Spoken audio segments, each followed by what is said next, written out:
নমস্কার বন্ধুরা, সবাই কেমন আছো? ভালো আছো? আজকে আবার একটা নতুন রেসিপি নিয়ে আমি চলে এসেছি। আজকে যে আলুর দমটা করব সম্পূর্ণ নিরামিষ আর একটা ইউনিক আলুর দম। আমার কাছে তো বটেই, এবার আপনারা দেখে নিন ওটা কি ইউনিক বলা যাবে কি না। দেখুন, আপনারা করেছেন কি না আমি জানি না, এটা হয়তো কেউ জানবেনও না।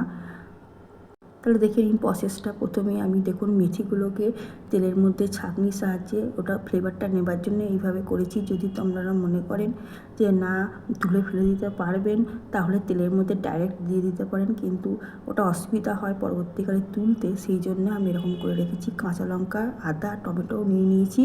এদিকে দেখো আমার এটা কালো হয়ে গেছে, এটা তুলে ফেলে দিচ্ছি। সম্পূর্ণটা দেখলে তো, একটু রাখলে চলবে না কিন্তু, সেই জন্যে ওই ছাঁকনির মধ্যে আমি দিয়েছিলাম। এবার আলুগুলোকেও আমি দিয়ে ভেজে নিচ্ছি ওই তেলের মধ্যেই।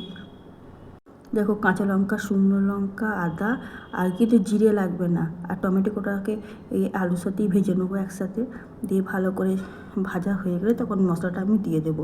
এতে কিন্তু কোনো আমি শুকনো লঙ্কার গুঁড়ো ব্যবহার করব না, সেই জন্যই আমি শুকনো লঙ্কা দুটো দিয়ে দিলাম। একবারে মিক্সির ইয়েতে বাটা হয়ে যাবে। আর কাঁচা লঙ্কা তো আছেই। এবার দেখো এই আলুটাকে ভালো করে ভেজে নিচ্ছি। ভালো করে ভাজা হয়ে গেছে, এবার আমি মশলাটা দিয়ে দিলাম। এবার তার সাথে একটু জলও দিয়ে দিলাম। এতে কিন্তু কোনো মশলা সেইভাবে লাগে না।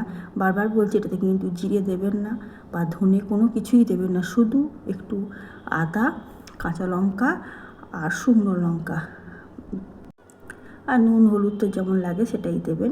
আর টমেটোটা একটু বেশি পরিমাণে দেবেন এটাতে, নাহলে ভালো লাগবে না। দেখুন আমি নুনটা দিয়ে দিয়েছি, আর অল্প একটু হলুদও দিয়ে দিয়েছি, দেখেছেন তো। আমি কিন্তু লঙ্কা গুঁড়ো দিইনি। এবার জলটাকে আমাকে মারতে দিতে হবে, মানে কষতে হবে মোট কথা। এবার টমেটোটাও দেখো অনেকটা খুন্তি দিয়েও আমি নেড়ে দিয়েছি, যাতে ভালো করে টিপে টিপে দিয়েছি যাতে টমেটোটা গলে যায়। আর সম্পূর্ণটা গলে গেলেই ভালো হয় টমেটোটা, কিন্তু জানি না কেন টমেটোটা গলছে না।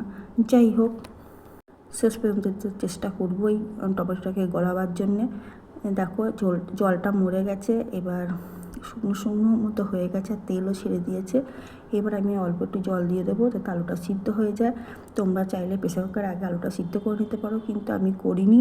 কারণ হচ্ছে যে নতুন আলু তো গলে যাবে, ভালো লাগবে না খেতে, সেই জন্যেই আমি এখন, কিন্তু যখন পুরনো হয়ে যায় আলুটা তখন আমিও প্রেসার কুকারে সিদ্ধ করেই করি এই রেসিপিটা। দেখো কষা ভালোভাবেই হয়ে গেছে, তোমরা দেখেই বুঝতে পারছো। আমার রেসিপিগুলো যদি ভালো লেগে থাকে তাহলে বারবার দেখবে, আর অবশ্যই তোমরা চেষ্টা করবে বাড়িতে এই রেসিপিগুলো করার আর খাওয়ারও। এবার আমি দেখো জল ঢেলে দিচ্ছি। এবার একটা ডিশ দিয়ে চাপা দিয়ে দেবো এটাকে, ওটা আস্তে আস্তে হতে থাকবে। আলুটা সিদ্ধ হয়ে গেলে আর জলটাও মরে গেলে তখন নামিয়ে নেব। আমি আজকে পরোটার সাথে এটা খাবো, তোমরা যদি মনে করো পোলাওর সাথেও খাবে। নিরামিষের দিন এটা ভালোভাবেই সব কিছুর সাথেই চলে যাবে, খাওয়া যাবে। শুধু সাদা ভাতের সাথে বলবো খেও না, অতটা ভালো লাগবে না। আর যদি সাদা ভাতের সাথে খাও তাহলে অবশ্যই কোনো রকম একটা ডাল করো, হয় বিউলির ডাল না হলে মুগের ডাল, কিছু তো একটা ডাল করো, তার সাথে খেও, তাহলে ভালো লাগবে। শুধু সাদা ভাতের সাথে খেও না, ভালো লাগবে না। দেখো জলটাও মরে গেছে, মাখো মাখো মতো হয়ে গেছে, গ্রেভির মতো ভালো, গ্রেভিটা বেশ ভালোই হয়েছে, কিন্তু একটু সাদা সাদা দেখে মনে হচ্ছে তো এটাই হবে, কারণ যেহেতু আমি কাঁচা লঙ্কা আর শুকনো লঙ্কা বেটে দিয়েছি। যদি আমি লঙ্কা গুঁড়োটা দিতাম তাহলে লাল লাল হতো। এটা দারুণ খেতে হয়, কিন্তু তোমরা একবার অবশ্যই চেষ্টা করো করার বাড়িতে। আমার রেসিপি ভালো লাগলে এটা সাবস্ক্রাইব করো প্লিজ প্লিজ প্লিজ।